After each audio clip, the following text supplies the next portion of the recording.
That music was by Thomas Tallis, probably the most famous English composer of the Tudor period, whose music remains with us to this day. His haunting melodies represented in music the impact of one of the key changes that took place in English religious life in the mid-16th century. The Reformation in England covered a period between 1530 and 1617, itself learning from the European religious reforms being preached by Martin Luther in Germany and John Calvin in France a decade earlier. The development of the printing press played a major part in the beginning of the road to Reformation. The first English translation of the New Testament was published by William Tyndale in 1525. Tyndale had been educated in Oxford and had had to travel to the continent to seek publication of the work, as it was seen as heretical. His work was to make a big impression on the likes of Anne Boleyn and Thomas Cromwell.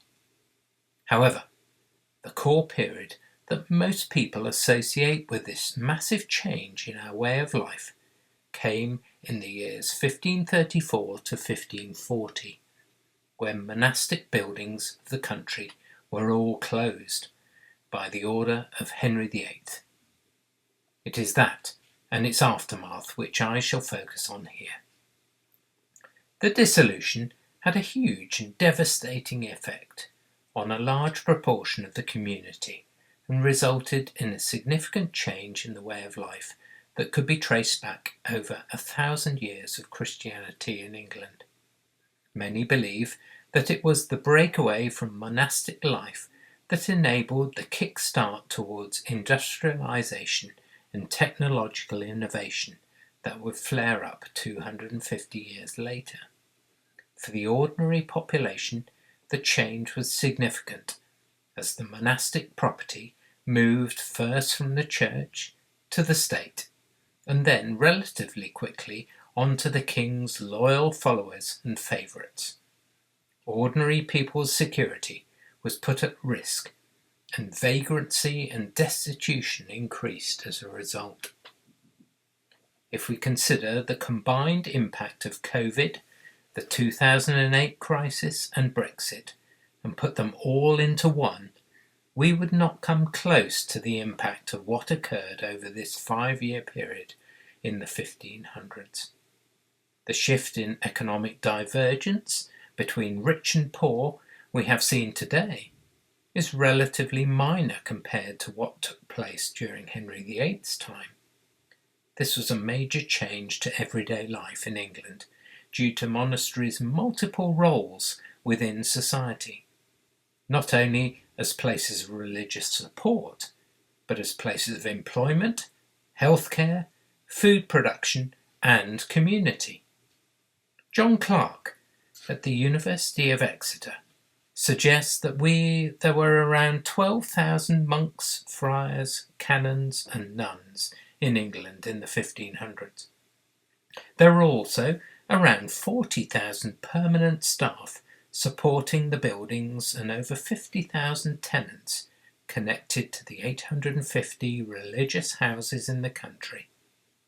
Take the average family size and number of employees attached to each farm at the time, and it is easy to see the scale of the role of the monasteries that they played in our economy, with over 500,000 people likely to have been employed to land owned by religious houses. If you consider the total population of England and Wales stood at just 2.5 million in 1545, the power of religious houses in the economy contributed towards the output of the nation. It cannot be underestimated. Between 1485 and 1540, the cloth and wool industry had nearly trebled in size, with the monasteries themselves controlling over 2 million sheep. It was this wealth that King Henry VIII eyed jealously. It is important to remember that at this time 90% of English population lived in rural communities like Grendon.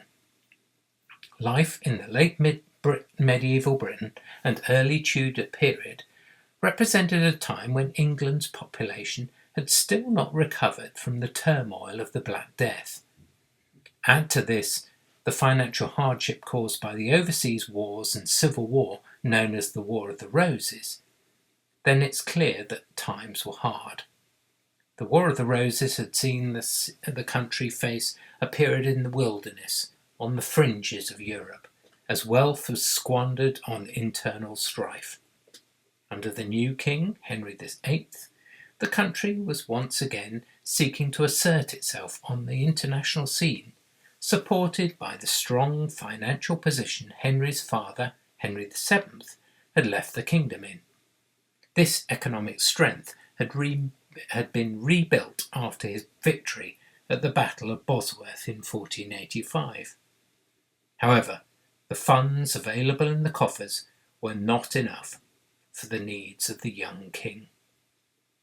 Most of us have our own image of Henry VIII. He could be seen as the young gallant, the clever and well-educated politician, the womanizer, or as something of a caricature who descended into a bloated and disgruntled tyrant in his later years. However, he's principally remembered today for his 6 wives: Catherine of Aragon, Anne Boleyn, Jane Seymour, Anne of Cleves, Catherine Howard, and finally Catherine Parr. The easy way to remember them is divorced, beheaded, died, divorced, beheaded, survived. Henry's leading role in the dissolution of the monasteries, which had precipitated the English Reformation, is still seen as something of a sideshow to these famous women.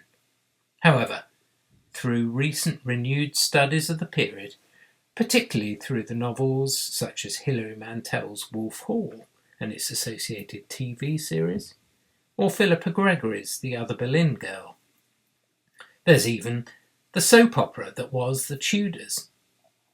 The fate of 850 religious houses was once again to come to light, although even in these stories the subject is still a backdrop. Henry was desperate for a male heir, so he wanted to divorce his first wife, Catherine of Aragon, to marry the younger Anne Boleyn. Catherine was the aunt of Emperor Charles V of Spain, and there was no possibility of the Pope risking the Emperor's displeasure by agreeing to the annulment of Henry's marriage to Catherine. A break with the Church in Rome was therefore the only way that King Henry believed he could divorce Catherine and marry Anne, and attempt to gain a male heir to secure the Tudor dynasty.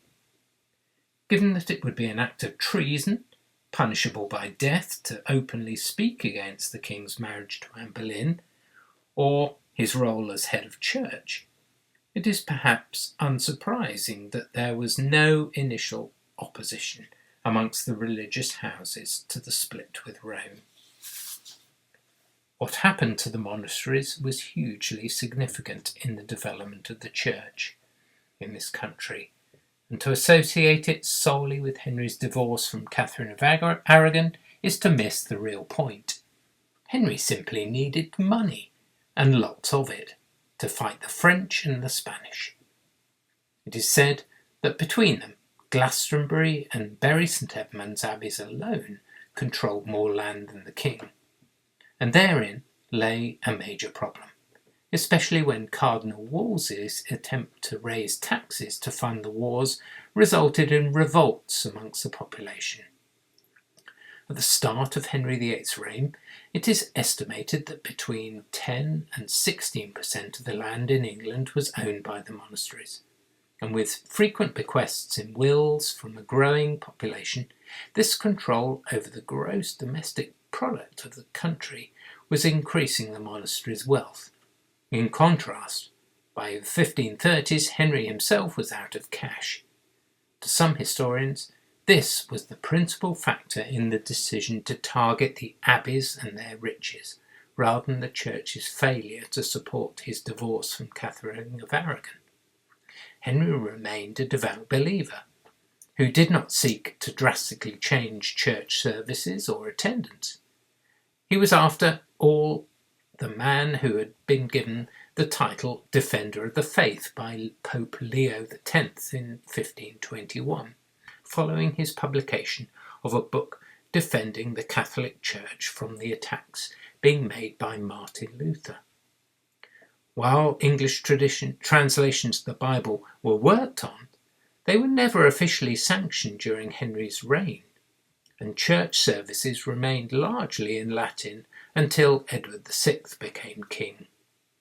Following the downfall of Cardinal Wolsey in 1530, due to his failure to obtain from the Pope an annulment of Henry's marriage to Catherine of Aragon, Thomas Cromwell quickly rose in the king's favour and speedily found ways of helping Henry with his financial problems. Cardinal Wolsey had already targeted 28 decayed abbeys in 1529, with the proceeds being used to support the establishment of schools and colleges, as well as to pay for the construction of Hampton Court Palace. One of these had been the Abbey, Frieswide Priory in Oxford. This became the foundation of Christ Church College, which, with the proceeds from Wallingford Abbey's wealth and land, also going to support the University College. The success of this programme sparked the idea of raising funds to support continued foreign campaigns and the defence of the country, as Thomas Cromwell sought to come up with money-making schemes for his new master, the king. It is said that one substantial religious house was no more than a day's walk away from another, which gives you an idea of how many there were in the country at the time. In our area, we had the Augustinian Abbey at Notley, outside Crendon, and the Cistercian Abbey in Thame. There was also an Augustinian Priory in Bicester, and Biddleston Abbey near Brackley. The Benedictine Priory at Snelshaw and Woburn Abbey are also close by. Near Oxford, there was the Benedictine Nunnery at Studley Priory, the Cistercian Rewley Abbey, and the Augustinian Osney Abbey in Oxford. In Aylesbury, there was also the Greyfriars Friary, which at the time of the dissolution housed just 9 friars. It had been founded back in 1386. Notley Abbey, near Crendon, is the most important to our own story, and was founded in around 1154. It owned Chetwood Priory and Brill Priory. Chetwood itself owned Grange Farm in both Grendon and Marsh Gibbon. It was therefore directly connected to our own village, although the Chetwood Priory itself had no priors by 1530, with the last, John Humbleston, having been in post back in 1445. By the 1530s, only the curate, Michael Bone, was present, and he was replaced by John Cruer in 1542. There had also been an earlier priory in Buckingham. Only the former hospital building of which survives. It became the place where the Royal Latin Grammar School, the oldest school in Buckinghamshire, was founded in 1423. There was also a nunnery at Hogshaw that had been connected first to the Templar Knights and later the Knights of St. John and Jerusalem. However, both of these had faded into the past at the time of the key dissolution, albeit their lands still remained connected to their former orders. You see here one of the rental documents for Hogshaw from the time. This would be passed on to favourites of the king and his court following the dissolution. Decidius Erasmus, the famous theologian of his time, who had spent time in the young Henry's court, had criticised the monks and nuns of his day. Erasmus was a close friend of the Chancellor, Sir Thomas More, who also believed in a reformed church, albeit one that remained under the close control of Rome. More's refusal to support the break from Rome to enable Henry's marriage to Anne Boleyn would ultimately lead to his own execution. Erasmus claimed that by withdrawing from the world into their own communal life, the monks and friars placed vows of poverty, chastity, and obedience above the God-given vows of baptism, and elevated monastic rules for religious life above the teaching of the Gospels. Erasmus argued that the overwhelming majority of abbeys and priories were havens for idleness, concerned only for their own existence and controlling an excessive share of the Commonwealth's religious assets. Erasmus believed that they contributed little or nothing to the spiritual needs of ordinary people. The monasteries were also seen to be promoting and profiting from the veneration of relics, and encouraging pilgrimage as a means of raising money to support their less than humble lifestyle. Given the dubious origin of some of these relics, the accusations of fraud quickly raised its head. It is clear, therefore, that the monasteries were not without their faults, and were not altogether popular with the masses. All of this was not missed by the astute king. In 1534, Henry instructed Thomas Cromwell to send a team, headed by Richard Leighton, around England to assess all the monasteries and identify their wealth.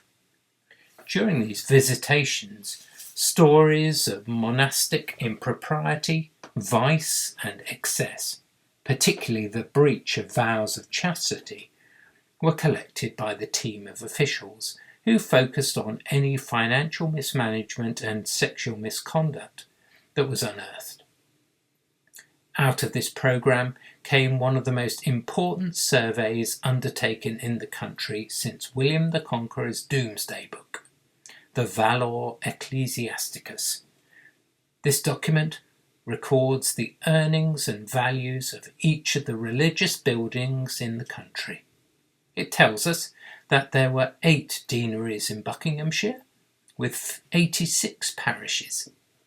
There were 2 prebendary churches, Buckingham and Aylesbury, with Grendon falling under the control of the Diocese of Lincoln. There is specific mention of Grendon in the Valor Ecclesiasticus. It names our rector, Ricus Huntley, named Richard Huntley on our board of rectors. He had been in post since 1514 and remained in position until 1545, 5 years after the ending of the dissolution. We are told that the income of our church was valued at £15, 17 shillings and 4pence, around £7,000 in modern money.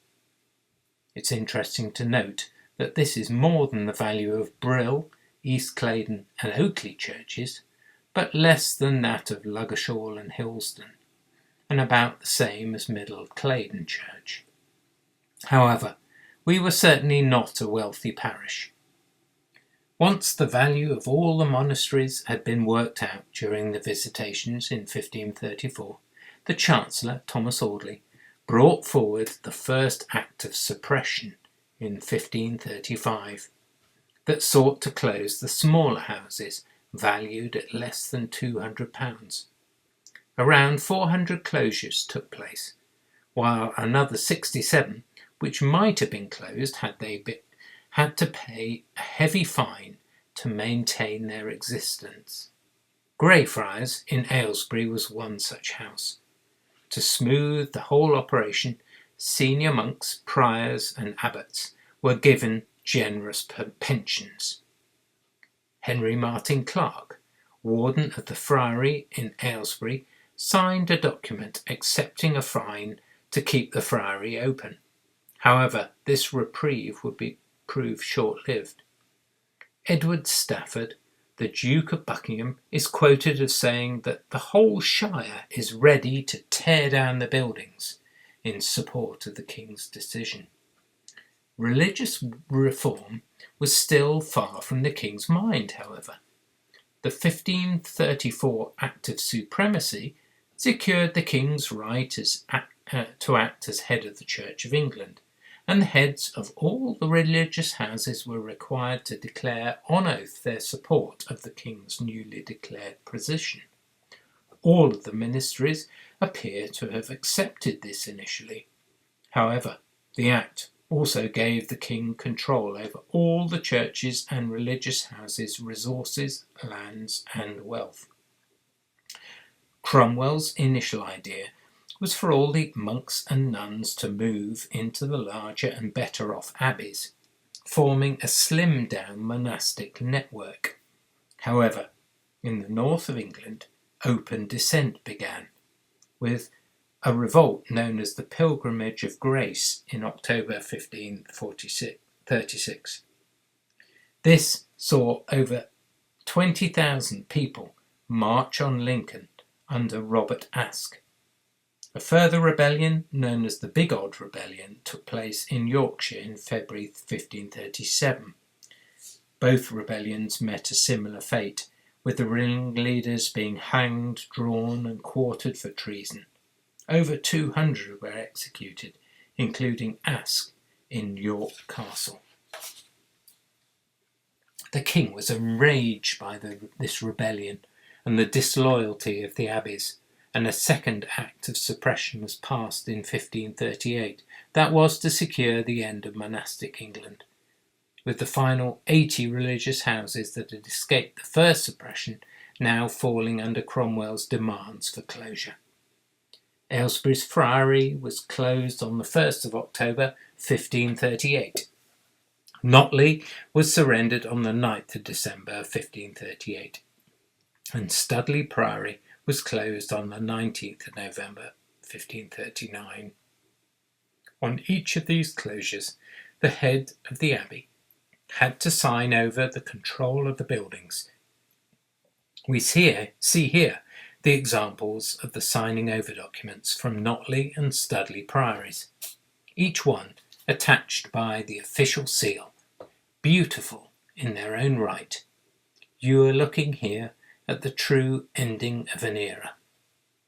John London, who oversaw the closure of our local abbeys, was prosecuted by the citizens of Aylesbury for his heavy-handed approach to the closure of the Friary. He had ransacked the building, smashing all the stained glass windows to take away the lead frames, and removed all the lead from the roof. John London's answer to the prosecution was that he had been concerned that if he had not removed all the treasures and lead from the building, it would have been taken by the locals. Cromwell himself admonished John, accusing him of exceeding his authority. London is an interesting character in his own right.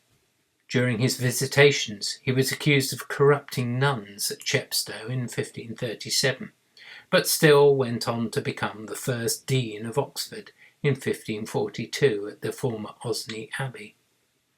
He came to a bad end when discovered in flagrante with the mother and her daughter, a Mrs. Thackid and Mrs. Jennings. The disgrace saw him sent to jail, and he was then paraded sitting backwards on his horse in penance.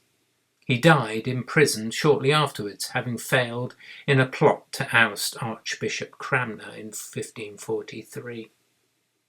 What happened to the money from all the monasteries? Henry is believed to have spent £376,000, £165 million in today's money, on a series of shore fortresses to defend the coast from invasion. Forts like Pendennis and St Maur's castles in Falmouth, Calshot in Hampshire, and Deal in Kent can still be seen to this day. This was a huge military expenditure, added to which was the investment in the navy, with Henry's grand flagships such as the Mary Rose and the Henry Grace Adieu. Much of the stone and lead from the coast in the coastal forts came from the dissolved abbeys, with stone and brickwork also going into the buildings of the new palaces for the king, while the rubble was used to repair the roads. However, as we can still see to this day from the surviving grand ruins, the destruction of the buildings was all piecemeal.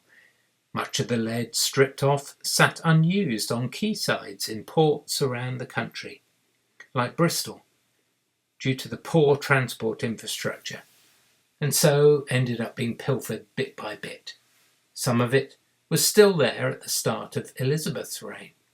However, around Bukinghamshire, many of the buildings were gone forever, or were converted into country houses for the gentry, with small remnants of the abbeys being reused in the new buildings. We can see at Chetwood that the village simply kept a small part of the building it could afford as a village church. The rest of the land was granted to Paul Risley by the king in 1541. The Risleys were blamed for desecrating the priory buildings in a court case that went as far as the Star Chamber in Edward VI's reign. The unhappiness of the villagers is quite clear to read in the surviving legal documents. Notley Abbey itself was also largely ruined and converted into a fine country house. Initially granted to John London himself for his work in the Visitations, this was taken away from him after his disgrace. Perhaps inevitably, there was large-scale theft of movable objects, including gold and silver plate, livestock and crops. The abbots in most places had advance warning of closure, so were able to set aside funds and give out favourable leases to contacts to attempt to secure their own futures. The money from the sale of monasteries controlled lands largely came from Henry's own court and their favourites, and much of the proceeds were wasted. Greyfriars in Aylesbury, in particular, is known to have been used in repairs to the A41, along with the construction of a new manor house that itself would be destroyed in the Civil War. Some buildings were also repurposed as village parochial churches, as was the case in Chetwood. Osney Abbey was initially repurposed as Oxford Cathedral. However, Christ Church took its place, and the ruins of Osney were to be destroyed in the Civil War in the 1640s. And the turmoil was not to stop with the dissolution. Between 1545 and the end of Henry VIII's reign, inflation rocketed, reaching 300%. This was largely down to the inexperienced new landowners' poor land management. As a result, grain harvests failed and food prices skyrocketed. The property market was also very buoyant. None of this was good news for the poor. It was written that the state of England has never been so miserable than it is at the present. In 1545, Grendon was to get a new rector, John James. He would see the parish through the further period of religious form that took place after Henry's death and the succession of his young son Edward VI to the throne. This saw the introduction of the English church services and Cramner's Book of Common Prayer. Incidentally, it was during Edward's reign that priests became able to marry, a decision much approved of by the Archbishop of Canterbury, Thomas Cramner, who had been secretly married for years. Along with services in English, and the practice of confession was also ended. The Lord Protector, Henry Seymour, acting in the name of the young King Edward, undertook a further reduction of the remaining church goods. We can see here from the report of his visitation to Grendon during Edward VI's reign, dated the 23rd of July 1552.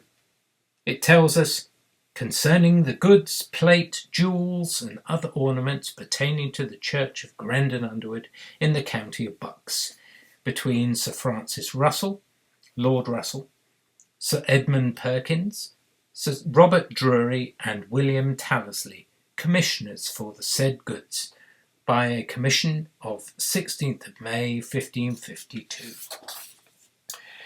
The other parties to the agreement are John Mayo, who may be John James, our rector, and Valentine Bevan.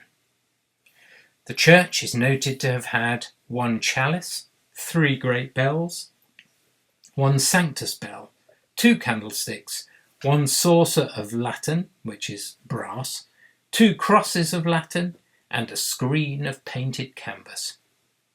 All of these goods, plate and jewels and other ornaments are now to be committed to the safe custody of John Mayo and Valentine Bevan, until such time as the King's Majesty's pleasure be further known.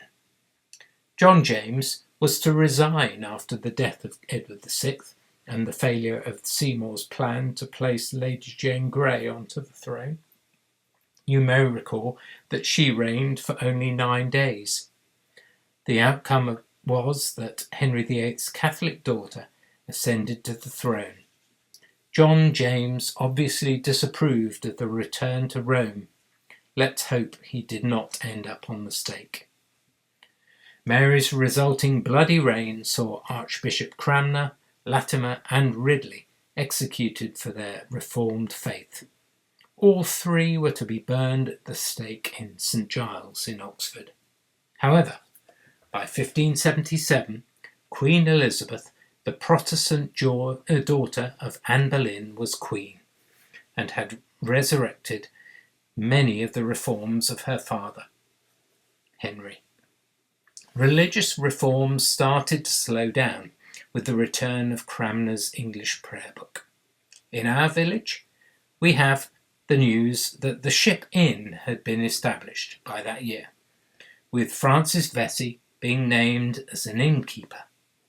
He seems to have also had, it seems that there were also 2 other alehouses in the village by this time, as Richard Former and John Earls are named as alehouse keepers. Sadly, the names of their establishments are not recorded. In 1563, there was a census of the village undertaken. This tells us that there were 32 households living in the village at this time. This compares to the 43 households recorded on the 1642 tax records and 18 dwellings recorded in the Domesday Book. By way of comparison, Buckingham had 351 households, Aylesbury had 169, and Brill had 33. Aylesbury was being described as a fair market town, with vast numbers of sheep being grazed on Quarrendon. Aylesbury had 4 inns and 25 alehouses.